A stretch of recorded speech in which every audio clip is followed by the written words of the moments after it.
on est bien. On va regarder ensuite notre feuilleton de la semaine. On va aller faire une balade gourmande dans les Vosges. Qu'est-ce que t'en penses? Ça va. On va découvrir un produit pas triste. On en parle depuis le début de la saison, là, mais enfin depuis la saison de l'émission, mais regardez plutôt. Comme chaque jour, Pascal enfile sa combinaison d'apiculteur pour venir voir ses abeilles. Ici, sur la commune de Girmont-Val d'Ajol, il possède un total de 80 ruches au beau milieu d'un massif de sapins des Vosges. Le lieu n'est pas choisi au hasard. Les abeilles butinent dans un rayon de 3 km autour de la ruche. Ce matin, il vient voir l'avancée du travail de ces petites ouvrières. Donc là on voit le miel, ça c'est tout le miel operculé. Une fois que la cellule est remplie, donc elle la ferme, elle l'opercule. Et là c'est du miel qui n'est pas operculé, on voit briller. Donc ici on est en zone d'appellation, donc on fait du miel de sapin AOP maintenant. En France, seuls 4 miels possèdent une appellation qui distingue leur qualité. Le miel sapin des Vosges est l'un d'entre eux. Le miel de sapin des Vosges, c'est la Rolls des miels en France, que c'est un miel vraiment particulier, qui a une histoire, parce que les premières analyses ont eu lieu dans les années 50. Bon, c'est vraiment un très beau miel. On n'en fait pas tous les ans, malheureusement, mais c'est vraiment un miel de qualité, un miel de caractère, donc moi ça me plaît de faire ce genre de produit. Pour obtenir son appellation, le miel sapin des Vosges doit répondre à des critères bien spécifiques. Premièrement, la zone géographique. Le miel doit exclusivement être récolté et traité ici, dans l'est de la France, sur un territoire déterminé par les organismes de contrôle. Pour la fabrication, Pascal travaille seul chez lui dans cette pièce qu'il a aménagée.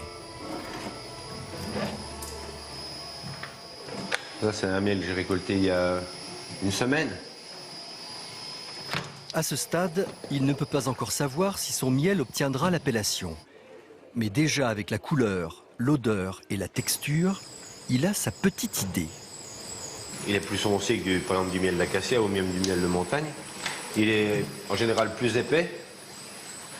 Et puis à l'odeur, c'est une odeur particulière.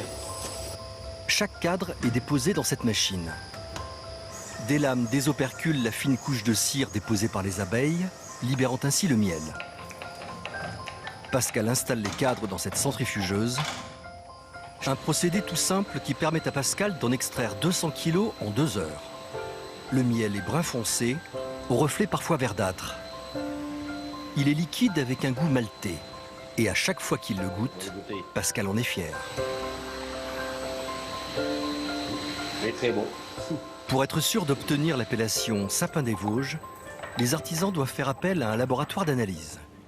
Ici, le miel est scruté dans ses moindres détails. Il subit toute une batterie de tests. Donc là, j'ai mon taux d'humidité. Pour le taux d'humidité, c'est bon. Ce miel a réussi son premier examen, mais la liste est encore longue et l'exigence élevée. Tout sera vérifié au microgramme près. Les résultats du laboratoire font donc la pluie et le beau temps pour les apiculteurs du coin. Et cette année, le miel de Pascal a passé tous les tests haut la main. C'est donc un miel d'appellation sapin des Vosges qui prend place sur les étagères des boutiques. Une garantie pour les consommateurs de la provenance, mais aussi de la qualité de ce miel 100% vosgien. Vincent, qu'est-ce qu'il a de singulier, ce miel, qui justifie une appellation d'origine contrôlée? Nous, on mange du miel AOP ou AOC, l'un est français, l'autre est européen, un peu comme Monsieur Jourdain, c'est-à-dire sans le savoir, on voit la difficulté d'obtenir cette appellation d'origine. Alors, la particularité de ce miel, c'est que ce n'est pas un miel dont le nectar est extrait des fleurs, parce qu'il n'y a pas de fleurs sur un sapin. Exactement. En revanche, il y a un vecteur du nectar, en quelque sorte, c'est un miella qui est fait par des insectes piqueurs, des pucerons. Voilà. En fait, les pucerons, elles vont sucer les aiguilles de pin. Voilà. Et elles absorbent comme ça leur substance et après, elles sécrètent du miella. Et vous savez qu'elles sont souvent, les pucerons sont traits. On les traite comme des vaches. Ce sont les fourmis qui font ce travail-là. Donc les fourmis élèvent les pucerons. Exactement. Et les abeilles viennent un peu piquer. Parfois d'ailleurs, ce miel-là, on le retrouve sur les aiguilles ou sur les rameaux du sapin. Et elles viennent en quelque sorte se nourrir de ce miel-là produit par les pucerons. C'est une alliance incroyable entre différents insectes. C'est fou. Et on obtient au bout ce produit. Merveille.